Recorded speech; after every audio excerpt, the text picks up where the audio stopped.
There he is. Hey, how do I sound? You sound good, man. Do I? You sound like you're sitting in the middle of Howard Stern's studio. Like in the middle of a Howard Stern studio. Dude, man, that Dutch Bros line, gosh, is it worth the wait? Like, tell me, is it worth the wait? There were like 6 cars in front of me and it took 30 minutes. Sometimes there's 6 cars there and it goes like quick, like you'll be there for 2 minutes. I know, but I will tell you that granola bar trick Oh yeah. with with some coffee is it's amazing, dude. Oh, it's great, dude. The flavors complement each other so well. They do. They do. All right, you ready? I'm ready. Are you ready? I'm ready. Let's get it. Joe, did I ever tell you about the time that I was at the drive-in in Pueblo, Colorado? I remember this Drive-in vaguely. movie? Yeah, this was years ago, Dude, wasn't me it? and it's probably been 6 or 8 years ago now. My wife and I went down to this drive-in movie in Pueblo. We watched one. It was a double feature. I don't even remember what movie we saw, but we finished the first movie. We'd ordered a pizza when we got there. If you're not familiar with drive-in movie food, sometimes it's like laxative for you. Greasy pepperoni pizza. Yeah, it was terrible. But get through the first movie and I tell my wife, bless her heart, I said, I gotta go find a restroom, man. My guts are not good. I had the bubble guts going on bad. So I walk over to this dilapidated asshole bathroom, and there's a line of people. There's probably 50 people in line waiting to use this bathroom, and I peek in the door, and none of the stalls have a door on them. There's urinals, and there's one sit down pooper stall. I can confirm this. I remember this. And I wasn't there with you that night, but I do remember going to the drive-through thinking, "Oh my god, what if I had an emergency? Like this is not going to bode well here." Well, let me tell you what that's like to have that emergency. So I get there, and all these dudes are waiting to get into this pooper stall. I don't know if everybody ordered the pizza. I'm assuming I wasn't the only one, but it was bad, Bell. I'm going, okay, what am I going to do? I think they lined you all up on purpose just to fuck with you all I that night. it was probably a hidden camera somewhere, right? But I legit thought, I was like, okay, dude, I can just walk out of here. I'll walk over to this gas station down the road, but I'm not sure I'm going to make it that far. That gas station is far. I know the gas And station you're talking about. And it's not exactly in the best part of Pueblo either, if you know what I mean. No. For freaking Colorado Springs white Curtis to be wandering around in with bubble guts. It's like, okay, dude, I'm just going to have to suck this up. There's like 3 other stalls there.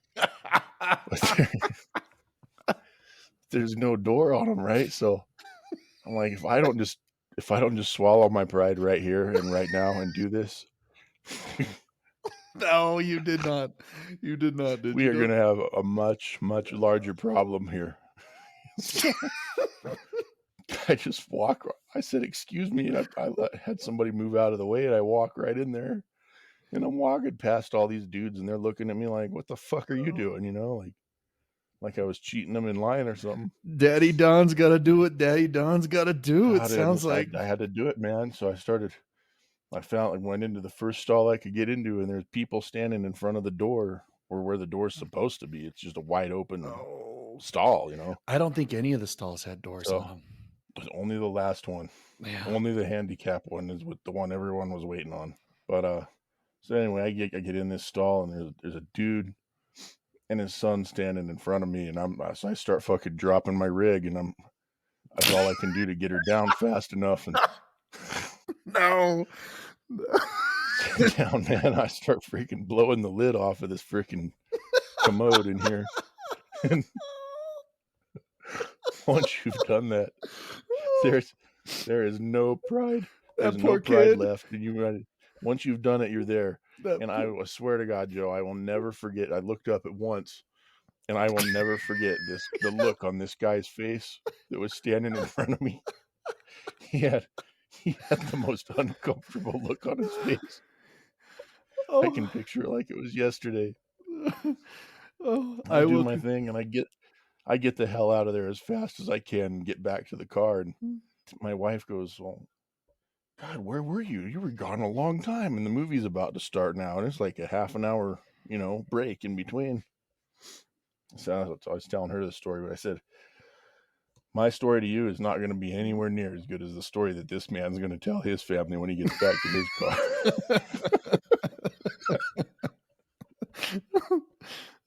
Oh, it was so awkward and nasty. That is hilarious. I will confirm that because it's a good spot. Don't get me wrong. It's a fun spot, man. That movie, you get 2 movies for like $8-9 a person in the vehicle. But you're right. I will confirm that those bathrooms had no door covers on them back then. But I remember taking my daughter down there a couple years ago, and I think I remember you telling me this story, and I checked, and they finally got them fixed. To confirm, I have to wonder if I contributed to that cause. you may have got some complaints in there, but I don't know. People talk about Pueblo, man, and I like Pueblo a lot. Yeah, Pueblo's cool. I mean, it's gotten kind of rough, but it's still a cool spot. There's a lot to do down there. Everywhere has. I mean, look at Denver. Look at Colorado Springs. I mean, there's pockets everywhere, right? Right. But I will say people talk a lot of shit about that town that aren't from there. But the moment you spend a lot of time there, the local food is amazing. Oh, it's excellent down in Pueblo. Have you ever had any of the locals down there? What places have you been to? Have you ever been to the Dewdrop Inn? Yeah. Yeah, we had it a couple weeks ago for Christmas, and we went down there. The one in Pueblo West, because we were going to the Royal Gorge lights. Okay. At night, and so we stopped there, and they had like an all-you-could-eat dinner. And nice. People talk about Bojo's up here, with their crust being sweet, but I think Dewdrops hasn't beat. Honestly, I like Dewdrops way better than I like Bojo's. Excellent pizza. Have you had Bojo's? I have. It's good too, but I agree. I'd have to agree with. I think Dewdrop's better. Yeah. Well, I think all the food in Pueblo in general is just better. Like, I mean, there's an Italian. What about Gray's Coors Tavern? Oh man, you can't go wrong with Gray's. People that don't know about sloppers, I mean, you start there, but sloppers were the Travel Channel. Did you ever see that on the Travel Channel when they went to Pueblo? No. They did a competition between Coors Tavern and the Sunset Inn right down the street. You'll have to look this up tonight when we're off. And it was the battle of the best slopper. And both sloppers are delicious. And if people don't know, Pueblo's big on their green chili because, just east of Pueblo's where a lot of the farming happens, and green chilies are big, kind of like the New Mexico Hatch chili. Right. And so they're known for making their own chili, but there's a lot of local Mexican restaurants that have their own version of sloppers. And for people that don't know what sloppers are, it's basically a cheeseburger, a bun, cheeseburger, smothered in green chili, right? And it's some of the best combo I think you could ever have, and that's one of the big things Pueblo's known for. And then there's a big Italian history in Pueblo. Do you know that? I did. Yeah, very mafia history. Yeah, and so, but then there's some good Italian restaurants in Pueblo too. One kind of not far from the drive-in's called Ian's. It's good. Good sandwich. Yep. Good everything. A lot of those towns that you're talking where they grow the green chilies just outside of Pueblo. Yeah. A lot of those places are also Italian run. I didn't know that. A lot of those farms out there are, what is it? There's the one big one, Muso Farms. Uh-huh. That's an Italian. They're all Italian. Oh, I didn't know that. I know the name. I know you spent a lot of time out in like La Junta where some of those farms are, don't you? Yeah, I love it out that way. We go out there in the summertime and always stop at a farm stand and get a cantaloupe and some fresh produce. Yeah, and then August, September come around, that's when the green chilies are ready, and then you can roast your green chilies. Yep. One of my favorite times of year, man. I like to go buy a bushel and roast them on my grill in the backyard and with a cold beer and just take in that smell. Yeah, no, I agree. You camp out there quite a bit over the summer, it seems like, too. I mean, you talked about going to Lake Meredith out there, but I mean, now you're just in town, right? You're at La Junta. Yeah, we literally We found a really cool KOA campground in La Junta that we like just because it's got a nice pool and it's quiet. It's not a real big party area. It's nice and easy going. But there's actually a lot to do down that way.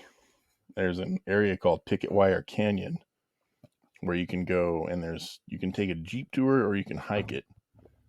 But they take you to a place where you can actually see dinosaur footprints in the rock Really, in La Junta? in La Junta. Yep. I'm gonna have to So look I've this. never done it, I've but never heard of this. it's been on my bucket list, and I think we're going to try to do it this summer. Really? So as you guys go Yeah. down and camp this summer, man. Speaking of bucket lists, have you ever tried the Black Canyons of Gunnison National Park? I've been close to it several times. I've never really been down there though. And so that's part of that. Like when we talked the last show about Colorado, is that's part of like that southwest corner, that western area where you see all these pictures. Because I've never been either, but it's that canyon looks gorgeous from pictures. I mean, that's one place I think I'd like to try. I mean, they got like a road from what I've seen on the pictures where you can take like I think it's like a 7 12 mile drive just along this canyon and check it out with like 12 overlooks from what it was saying. Mm-hmm. So, I mean, like that's another one, man. And then as you're going there, you drive by Blue Mesa, and that drive by Blue Mesa is a cool drive because I mean, the lake's huge. I think it's like the second biggest lake in Colorado. Yeah, I think it's just second to John Martin Reservoir. Is it John Martin? I was thinking it was Granby. Uh, Granby might cover more distance on that one, yeah, surface wise. man, you can't quote me, but yeah, Blue Mesa is beautiful. It's there's a couple bridges that run across it, and Yeah, you get to it's a drive huge over them lake. on the highway. It is So huge. spent a lot of time there as a kid with my grandfather fishing. We'd go trolling down there. He'd come and get me and my cousin Zach out of school early every year. Yeah. For the last week of school, he'd check us out and we'd go fishing for a week. Yeah. Yeah. It's nice to see the waters back in it too, because I know they sent a lot of that west, to try and I know they stabilize sent like a lot of it to Mead and those Powell. lakes. Yeah. Yeah. And then, the other place I was thinking about was over in that area. It's Hanging Lake. I mean, I've been looking at some cool hikes lately, and a lot of people check out Hanging Lake. And if you've never seen Hanging Lake, you see those pictures of that lake, and it's like that crystal blue water, with a little bit of waterfall in the background. And I see like TikTok videos all the time of it. So I think I might go check those out this summer once we lose the snow. Get up in Yeah, there. I've seen the pictures too, and they're gorgeous. It looks like a mirror. I mean, it's serene. Yeah, and then they had that fire go through there like 2 3 summers ago. Yeah, everyone And thought for sure it was going to turn that lake to mud. yeah, because of all the just soot and everything that when we get the rainstorms, and I guess it's hung on there pretty good. Maybe that's why they call it Hanging Lake. It's hanging on. It's hanging on. It's hanging on. But yeah, and then just north of there, you were saying you've been on Trail Ridge Road. Yeah, Trail Ridge Road up in Estes Park, and it's gorgeous. So have you ever Go made way up above. the drive from Uh, Estes into Granby on Trail Ridge when it's not that I, open? not that I know. I mean, the last time I went up there, I was still in high school, so I don't remember. Because every But time I go over there, there's too much snow and it's closed. yeah, it's not open for really that long of a time because it's such a high elevation. Yeah, well, It goes way up above tree line, and there's glaciers up there you can look at, and all kinds of cool stuff. is there? I'm gonna have to check that out too, because I know every time. I mean, I think they open it around Memorial Day, and it closes Mhm. about Labor Day. Yeah, it's definitely worth a look. And Estes Park's cool on its own too, just to see wild elk wandering around town. And Yeah, yeah. No, I've spent a lot of time in Estes, and the elk.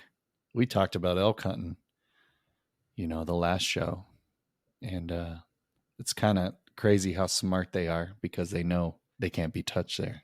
But if you oh go out, yeah, if you go out in the wild and you want to hunt, they're so elusive, they're so smart, and they just know it. And that just goes to show, like when a bull elk is walking through the middle of the town, in the middle of the rut, bugling. I mean, there's no fucks given. Like, come get him is what he's saying, But it is the yeah, coolest come thing. try me. Yep. Estes is a cool town. That is a cool mountain town. And then you were also saying I've spent a little time in Breck. I know you've said you've spent some time in Breck. I'm not a big skier, but I love the ski towns. I've Yeah. been to Breckenridge several times. I like how they all have their own breweries. I'm a big brewery guy. I like to check all out all the local beers. Yeah, I've But been. I haven't, spent a lot of time. I've been through some of the shops in town. I've seen the troll. What's the troll's name? Isaac. I think so. Yeah. Yeah, remember that was a big deal at first. Oh yeah. Everyone was hiking up to go see Isaac the Troll. Yeah, yeah. And now they've built his sister or whatever, just west of Colorado Springs and Victor. So that's going to be one to go see. Have you ever been out to Aspen or that way? I have not. I have not. I've never had a reason to go to Aspen. Aspen's worth a see too. It's an expensive area, very expensive. I mean, the police cars are Audis. They're you're not like your run of the line Chevy like we got down here in the Springs. They're actually Audis. So gives you an idea of it. Yeah, Several celebrities. Even if you want to run into a celebrity in Colorado, Aspen's probably your best bet. Those old 1995 Impalas at the El Paso County Sheriff still driving around. Shout out to El Paso County Sheriff. That funding's looking great. Come on, boys. At least they don't drive the old Crown Victorias like they used to. Big boat car. Okay, so speaking of that, my grandmother used to have that car. That's a big car. It came with a V8. And I just remember, white? No, it was like maroon, dark red. Okay. And I remember she'd take me to school in the mornings or pick me up. And they came with a V8, a car with a V8, dude. Oh yeah. And my grandma's little. I don't know. She was like 5'2", barely able to touch the pedal on this thing. But you'd pull up to the light, and it turned green, and with her being so small, she'd chomp down on that thing and your head would suck back and you'd hear that thing roar up and you're sucked back to the seat like this. She'd get it up to speed and you'd finally let off, and you'd be at the next stoplight and she's slamming on her brakes, putting her arm out over your chest like grandma. Oh hell yeah, like, doing that signature sit back move. Yeah, like grandma, like your arm ain't gonna stop me from going through the window, But that car had some balls, man. That was a badass car for power. Yeah, they were quick for no doubt. You still see them driving around too. Some of the ones that have the spotlight over in the front corner of the windshield, where you can tell they used to be a police car. And they were bench seats front and back, so you rode 3 up front, 3 in the back. They didn't even have the buckets. Nope. Well, at least the one I rode in. Yeah, I've spent a lot of time in Rocky Mountain National Park. Never got Trail Ridge Road, but the scenery back there's some great hikes, some great lakes, beautiful views. Even if you don't get up on Trail Ridge, there's a lot of driving, a lot to see back in there. Have you ever been back in there? Oh yeah. No, I've been up there. We used to go once a year and just go spend a day and listen to the elk when they go into rut. Mm-hmm. Watch them and listen, and it's cool. Yeah, and the animals are everywhere, man. It's so cool. Very cool. It's kind of like Colorado's version of Yellowstone. I mean, you see, elk wandering around, right through your campsite. That is true. That is true. And then you get all these people that go up, take their pictures, and then, the old term, fuck around, find out. Find out why you got too close and got friggin' bucked around by a freaking bull elk. It wasn't the elk's fault, trust me. I think they want that old Sibian bull from episode 1. Nobody wants a one-horned bull. Howard Stern, man. You and Howard Stern. Yeah. Yeah, no doubt there. Have you ever been out to the paint mines? I never have. It's not real far from where I live either. I mean, it's just kind of a hop, skip, and a jump, but I hear it's something to see too. Yeah, that's probably about the only place I can think of out east that I'd still want to see. I like a lot of the mountainous areas. I think I've seen most of the state I want to see, but that's still one. And you see pictures of that all the time. And you would never know that's in Calhan as you drive through, because it's It's all grassland and pretty desolate out there. yeah, and a bunch of windmills now. It's kind of like a couple summers ago, we went out to we were down in La Junta camping, and my wife and I took a drive out to Bent's old fort. Yeah, I've been there. And this was it was like a military fort back in the covered wagon days. It was on one of the trails that led up to the Oregon Trail at some point or another. Yeah. And we were heading out to this thing, and we're driving. We drive some more. We're driving some. I'm looking around, and there's nothing out there. And I start going, where the fuck are we going? It literally sits out in the middle of nowhere, but Yep. it's something to see. I mean, the history is cool. Yeah, you're a big history guy. You're a big Oh history yeah, I love buff. some history. Yeah, I mean, I remember that it's hot out there too in the summer, man. It's like 100 degrees out there. Oh, it's hot, and you know, in the fall they have a tarantula migration that happens out there. Mm-hmm. Yeah, that's where the males got to go looking for a little lover, huh? Yep, they go out on the prowl, man. Mm-hmm. Yeah, put their tarantula cologne on, and yeah, and put you're their a guy. finest clothes on. You're a guy with a big spider phobia. Yeah, I'm not into spiders, bud. But I'd go see a tarantula migration anytime. Yeah, as long as you're in the truck. You're not a spider guy, but man, you can handle the snakes, and I'm not a snake guy. Snakes don't bother me too much. I don't. Do you remember that snake we found when we were working together that summer? I think we didn't find it, but some of the guys brought it back because they found it on a playground. Yeah, and they were kind of dumb for touching that thing, man. It was could have mean. been a rattlesnake. It was mean and vicious. Yeah. I don't even know if that was like a pet. I mean, I swear No I remember way. they brought it back in a trash can, remember? And they were like, guys, look what we found. Look what and it's this big black snake. And we never figured out what it was, whether it was like a bull snake or somebody's pet. I think it was a big bull snake. Because it was black, wasn't it? That's the way I remember it. I remember it being like a really dark brown. Maybe. It looked a lot like a rattlesnake, but it didn't have any rattles. Yeah, and I remember you messing with it because it kept trying to come out of them trash cans, and you're over here picking it up by the head, and I'm like, dude, that thing's vicious. Like, what are you doing? I mean, and I've seen lots of snakes in Colorado, but until that day, I had never seen one stand straight up and hiss. It was going, and like it was just eyeballing all of us, man. Like it just wanted to fuck us up.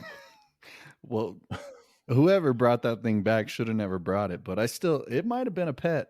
It could have been some kind of a friggin' dangerous, toxic snake for all we know. Yeah.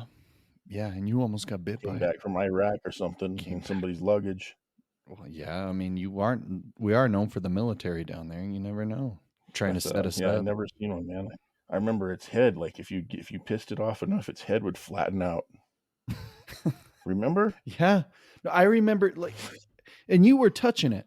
You were because you wanted to scare your buddy, your coworker, because he was out on the field doing, chalking the lines or whatever, dragging the field, chalking the lines, and you guys let that snake out on the dirt. And I remember watching from the parking lot because I'm ready to go to lunch, and I got a front row view to this, and this snake, and it was so big. I mean, it was over 3 feet long. It was a good size. Yeah, and I remember seeing it just slithering across the dirt because it was a softball field, and there's your buddy. He's running because he's got a big snake phobia. Yeah, and I didn't tell you guys this because you already chopped off my pants, so I wasn't like, well, I'm not going to tell them I'm scared of snakes either because then they're going to send that thing after me, and then I'm really going to be pissed.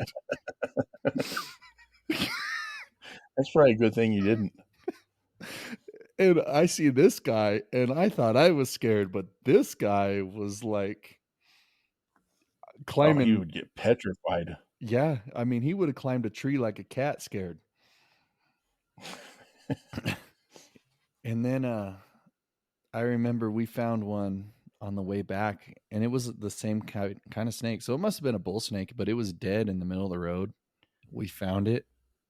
I don't know if somebody ran it over, but we put it in his locker one day, and he never checked his locker through the weekend. And I don't know if you guys remember coming back in, but that place stunk so bad. So bad. He had to throw everything in his locker away. It smelled so terrible. That was awful. It wasn't my idea. I couldn't pick it up. I could not pick it up.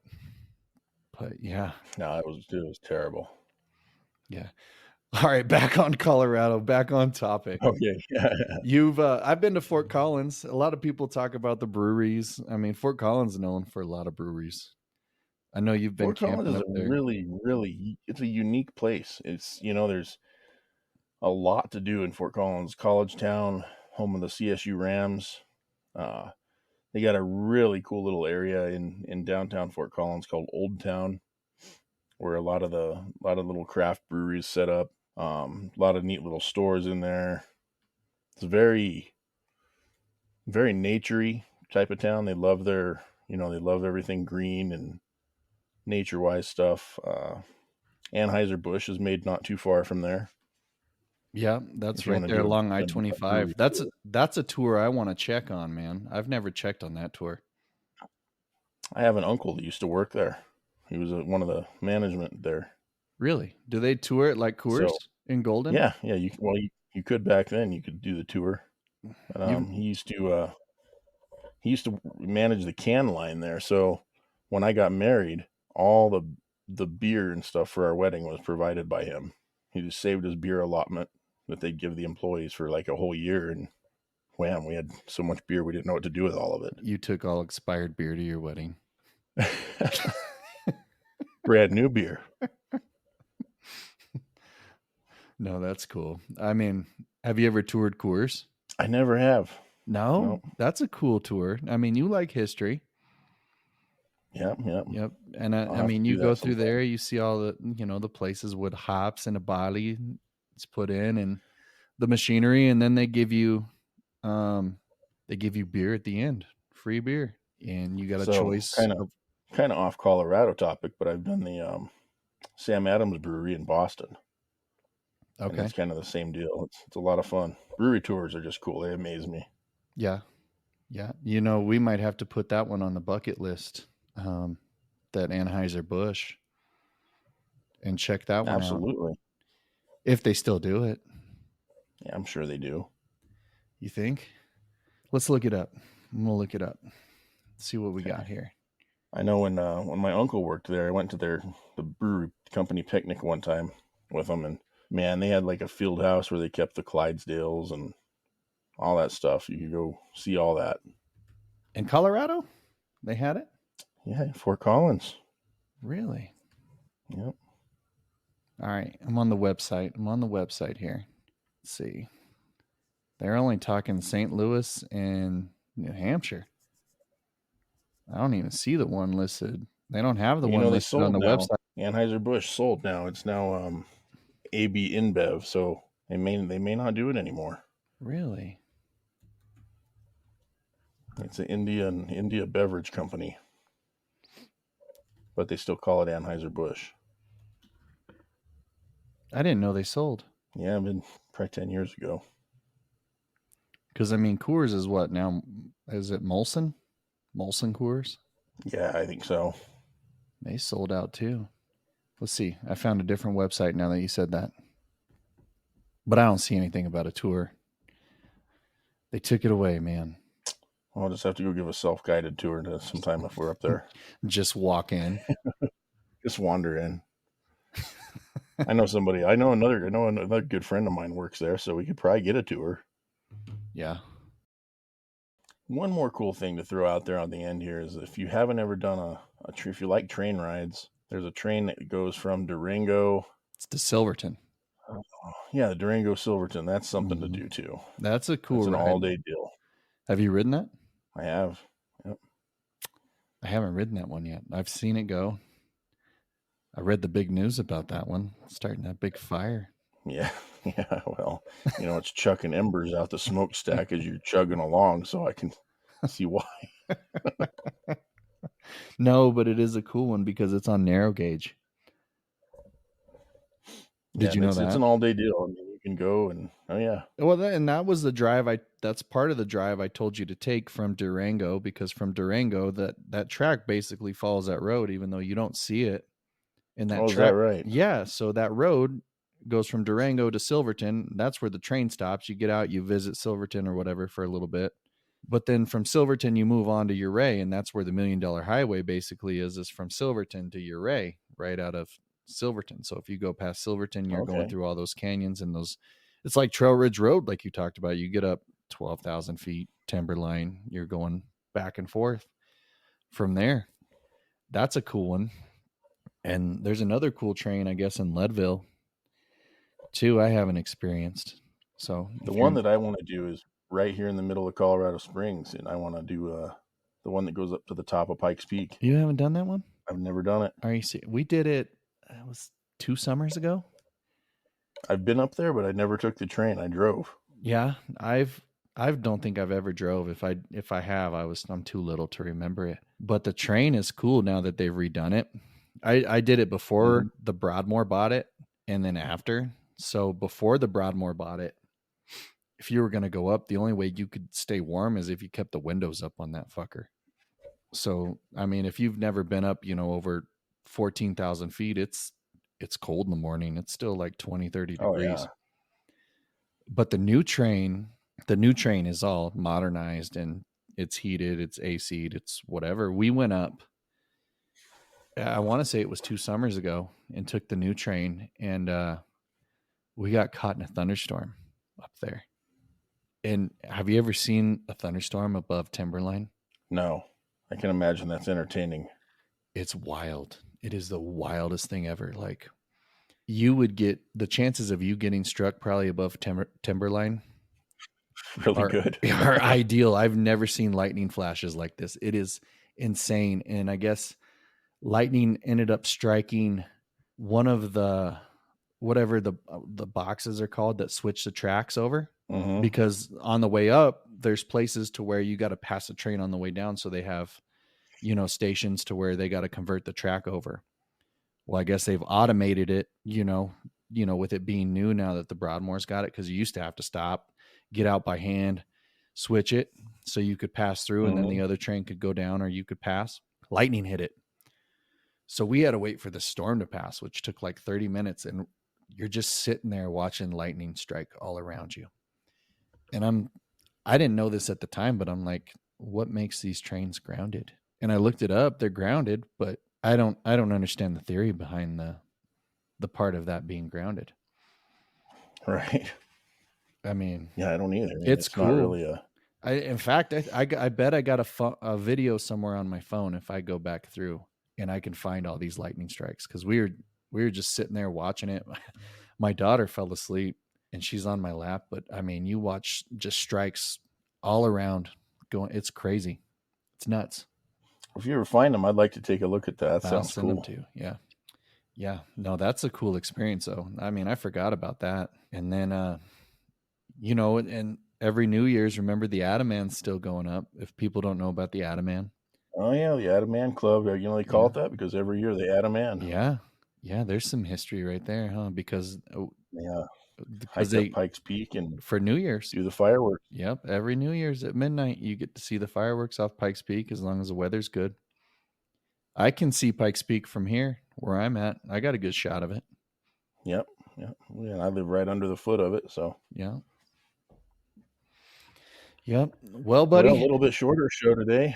Yeah. That was a good one. It is. I mean, we got some vacations coming up this summer too. We're going to have to chat about. I mean, we got a cruise. You've been on a cruise before? I've never been. I have. Yeah, I did we did a 2-week cruise that left from Los Angeles and went out to the Hawaiian Islands. So what do I need to expect? What do you think I need to expect? Lots of old people. I don't think so, man. You think so? This is a Carnival cruise. On mine, it was a lot of old people, but mine was a princess cruise. I don't think Carnival's known for the old folks, from what I hear. So it's all inclusive. You're gonna have a great time. You're gonna eat a lot of good food. The thing that they will ding you on the most though is the gratuity and nickel, and like any little extra thing you're gonna pay extra for. Right, but I've already think I paid gratuity in my price, so I think I'm good there. Okay, well that's good. Yeah, you'll settle up with any extra fees the last day of the cruise or the day when you're getting off the ship. What kind of fees? Mine for that 2 weeks was like $800. What were But you we doing? didn't get the drink package. They didn't do that. So So that's what we you were had to pay settling for on. that out of our pocket. Yeah. And then the gratuity too. We had to pay. We had to take care of that. Right. So we're going to the Bahamas. So hopefully that'll be cool. I guess Carnival's got like their own private island out in the Bahamas. And then so they have to park like off the island, everything I've seen. And then they basically like charter you into this island. Yep. You get on a tender boat. Yep. And there's not a lot on this island from what I've seen. But supposedly, I guess they're remodeling it for like next year. I don't know if it's this island or if they got another one, and they're gonna try and revive it, kind of like Coco Cay, like I think Royal Caribbean's. Okay. Because right now all they got's like a beach and shops and food, from what I've seen. Yeah. And but I saw a video somewhere, and they're supposed to, I think, kind of make it like, I've never seen Coco Cay. I've seen videos, but like they got the water park, and the slides and the beaches, just a little bit more spaz, I guess, as you can say. More exclusive. Yeah, a little bit more fun while you're there. So no, I think you're going to have an awesome time. You get to see a lot of things and experience some different culture. Yeah, no, it'll be like the second time I've been out of the country. So yeah, you'll have to go outside at night and take a look at the stars. If it's clear, they'll be spectacular. I got a balcony just for that. We're going to be off the back. I don't know how that's going to be yet. I'm a little nervous. Like, I think it's going to be good being off the back, but then I'm like, are we going to feel like the engines the whole way? If anyone knows, like, they got to tell us. They got to tell me, So we got, and that's another thing. You'll feel some of that when the ship goes into dock. You might feel some of that. Where were you guys at on your ship? Oh, we were kind of in the middle, and kind of in the middle deck, in the middle of the ship. Were you guys seasick at all? Well, I wasn't. I have got a pretty strong stomach, but was the wife? My wife was wearing her wristbands and taking her anti-seasick medicine and stuff. Okay. You didn't take any though? It was kind of, yeah, that stuff doesn't bother me. But it was funny to watch. It was funny to watch people when you'd get, because you can feel it. You definitely could feel it when we were out in the middle of the Pacific. It got kind of rough a couple days. But when the ship would dock, and everyone was so used to compensating for that rocking. Yeah. And you watch them all getting off the ship, and it was like the line would shift, like everybody was in sync. It would like shift like 3 feet to the right and then 3 feet to the left. They all had their sea legs on still. I'm curious. So I'm looking forward to that one. Yeah, you'll like it. Yeah, we'll have to. You'll want to do another one. We'll have to do a podcast on that. Maybe I can take a podcast and go live from the cruise ship on the balcony in the middle of the night, checking the stars out. We can do that. That would be cool. We'll see. I don't know yet. Absolutely. We're still days away from that one. But just so people know, we opened this up right to we're on Spotify, Apple, Amazon, iHeartRadio, and Google. We got it on Google. So we're going there. And then I think, another thing we can say is people that got questions can email us at westandcorrectedpodcast@gmail.com, and we can maybe even put you on. Come chat with Curtis and Joe. Absolutely. We're always looking for something new to chat about. So there's no story too sophisticated for us. Not at all. Curtis is an open book. Do us a favor and spread the word. And if you like the show, tell your friends to listen, see if they want to try it out. And we're going to have lots of these going on. So spread the word. All right. We'll get one going again next week, buddy. Sounds good, sir. I'll talk to you then. Behave. All right. You do the same.